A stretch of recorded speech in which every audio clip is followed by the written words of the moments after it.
اور اسی وجہ سے سپریم کورٹ کو از خود نوٹس لینا پڑا تھا.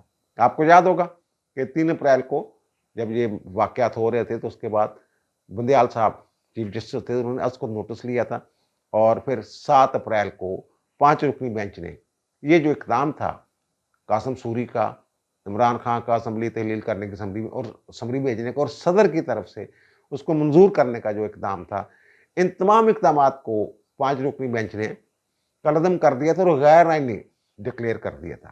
لیکن اس بینچ کے ایک رکن تھے مظہر عالم میاں خیل صاحب, وہ اب ریٹائر ہو چکے ہیں.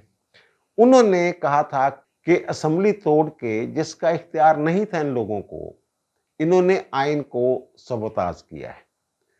جب قرارداد آ جائے, قرارداد عدم اعتماد کی تحریک آ جائے, تو اس کے بعد وزیر اعظم کا اختیار ختم ہو جاتا ہے, وہ اسمبلی تحلیل نہیں کر سکتا. انہوں نے چلاکی یہ کی کہ پہلے قرارداد اڑائی تحریک عدم اعتماد ڈپٹی اسپیکر کے ذریعے, اور پھر اس کی آڑ میں فوری طور پہ انہوں نے اسمبلی جو ہے وہ تحلیل کر دی. تو انہوں نے یہ کہا تھا کہ یہ آرٹیکل 6 کا معاملہ ہے, اور آرٹیکل 6 کے تحت اگر کارروائی کرنی ہے تو پارلیمنٹ کو اب یہ معاملہ دیکھنا چاہیے.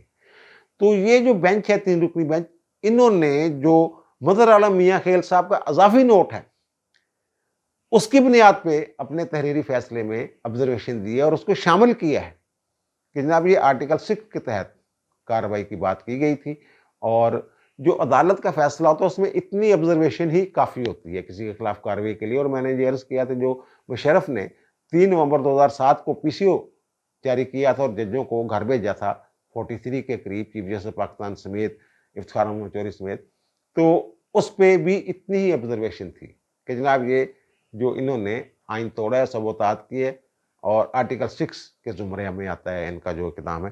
اب انہوں نے بھی وہی بات کی ہے, یعنی مظہر عالم میاں خیل صاحب کا جو اضافی نوٹ تھا اس بینچ نے اس کی تائید کر دی ہے. تو اب یہ ڈیپینڈ کرتا ہے پارلیمنٹ پہ یا آنے والی حکومت پہ کہ وہ صدر اس فیصلے کی روشنی میں صدر کے خلاف آرٹیکل 6 کی کارروائی کرتے ہیں نہیں کرتے ہیں, صدر کے ساتھ کون کون اور پھنستا ہے, عمران خان پھنستا ہے, ڈپٹی اسپیکر قاسم سوری پھنستا ہے, اور کابینہ کے ارکان پھنستے ہیں. جو بھی حمایت کرنے والے تھے وہ سارے اس آرٹیکل 6 کے تحت ان کے خلاف کارروائی ہو سکتی ہے. اب یا تو صدر صاحب ان ریمارکس یا آبزرویشنس کے خلاف اپیل فائل کریں سپریم کورٹ میں, اور وہاں وہ اپنا جو بھی ان کا موقف ہے وہ بیان کریں, ورنہ یہ ایک لٹکتی تلوار ہے, تلوار لٹک گئی ہے آرٹیکل 6 کی ان لوگوں کے خلاف. اور دوسرا جو فیصلہ جاری کیا ہے وہ آپ کو یاد ہوگا کہ 31 اکتوبر کو جو نیب میں ترامیم کے حوالے سے فیصلہ تھا 3 رکنی بینچ کا, بندیال صاحب کی سربراہی میں 2-1 سے آیا تھا. سید منصور علی شاہ صاحب نے اس سے اختلاف کیا تھا, تو 31 اکتوبر کو ان کے خلاف انٹرا کورٹ اپیلیں جو ہیں وہ فائل کی گئی. حکومت کی اپیل بھی اس میں ہے, انٹرا کورٹ اپیل. تو وہاں یہ نقطہ اٹھایا گیا. اب جو 31 اکتوبر کو انہوں نے سماعت کی تھی نا, اس کا تحریری حکم بھی جاری کر دیا سپریم کورٹ نے, اور اس سے میں نے کیا نتیجہ نکالا ہے وہ میں آپ کے سامنے رکھ دیتا ہوں. یہ 31 اکتوبر کو سماعت کے دوران یہ نقطہ اٹھایا گیا عدالت کے سامنے کہ جناب جو 3 رکنی بینچ نے فیصلہ سنایا نیب آرڈیننس میں ترامیم کا, اس میں ایک تو یہ کہ جناب جو ترامیم چیلنج کی گئی تھی اس کے بعد اور ترامیم آ گئی, جو بعد میں ترامیم آئی ان کا جائزہ لیا ہی نہیں اس بینچ نے. وہ ترمیم آئی تھی نا بعد میں کہ جو نیب کی عدالتوں سے کیس واپس آئیں گے وہ متعلقہ عدالتوں میں سبمٹ کر دیے جائیں گے, جو اینٹی کرپشن لاز ہیں ان کے تحت جس کی جو عدالت بنتی ہے وہاں بھیج دیے جائیں گے. یہ ایک نئی ترمیم آئی تھی کیونکہ بینچ نے اس پہ اعتراض کیا تھا جناب یہ کیس جائیں گے کہاں, تو وہ ترمیم آ گئی. تو بینچ نے, سپریم کورٹ نے جو 5 رکنی بینچ بنا ہے جو 31 اکتوبر کو سماعت کے دوران, انہوں نے یہ کہا ہے کہ جناب یہ تو اگر ہم یہ فیصلہ برقرار بھی رکھتے ہیں 3 رکنی بینچ کا جو 2-1 سے آیا تھا, تو پھر بھی یہ تنازع تو برقرار رہے گا ترامیم والا. ایک تو بات اس کو الگ کر رہے ہیں. دوسری جو بات اہم بات تھی وہ یہ تھی کہ جناب supreme court practice and procedure act جو ہے وہ 21 اپریل اسی سال وہ نافذ العمل ہو گیا تھا, اس کا گزٹ نوٹیفکیشن جاری ہو گیا تھا, اور بندیال کورٹ نے حکم امتناعی جاری کیا ہوا تھا. جب وہ بل ہی پاس ہوا تو اسی وقت حکم امتناعی جاری ہو گیا تھا, اور پھر فل کورٹ نے